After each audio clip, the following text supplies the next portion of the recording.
Na-fall na ba? Kimi, natatouch sa pagiging sweet at karinyoso ni Paulo.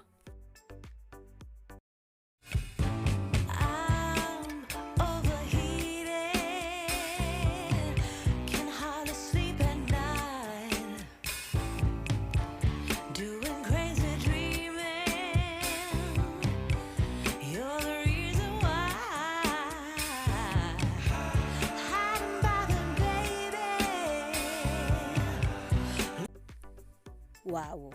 Sino nga ba talaga ang hindi mafo-fall at madidevelop sa nag-iisang Paulo Avellino? Bukod kasi sa napakagwapo, malakas ang karisma at napakasweet pa. Sabi ng ilan ay suplado at hindi palaimik si Paulo. Pero kabaliktaran pala ito sa personal, lalo na kapag nakasama mo siya. Ayon nga sa naging vlog ni Ogie Diaz, Mama Loy at Ate Morena, ay posible nga daw ma-fall si Kimi kay Paulo dahil nga sa gesture na ginagawa ng aktor sa dalaga. Like sa pagiging sweet nito at maalaga, karinyoso at feel na feel daw ni Kimi na babaeng babae siya. Ayon pa kay Ogie Diaz, sino ba naman ang hindi mapo-fall kay Paulo?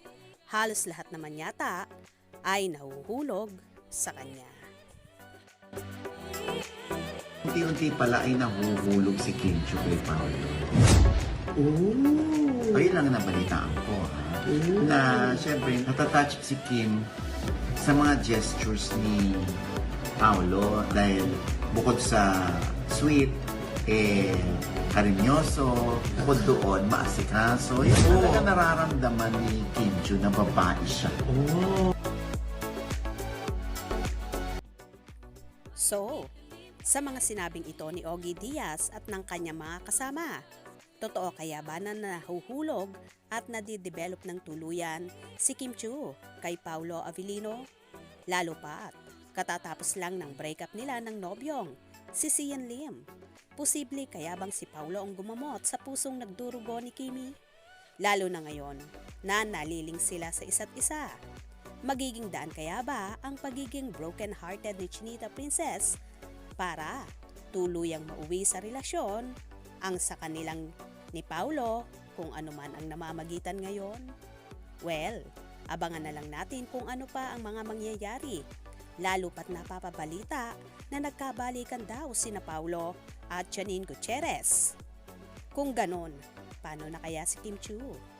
Kaya naman tumutok at wag na wag pahuhuli sa mga maiinit na kaganapan.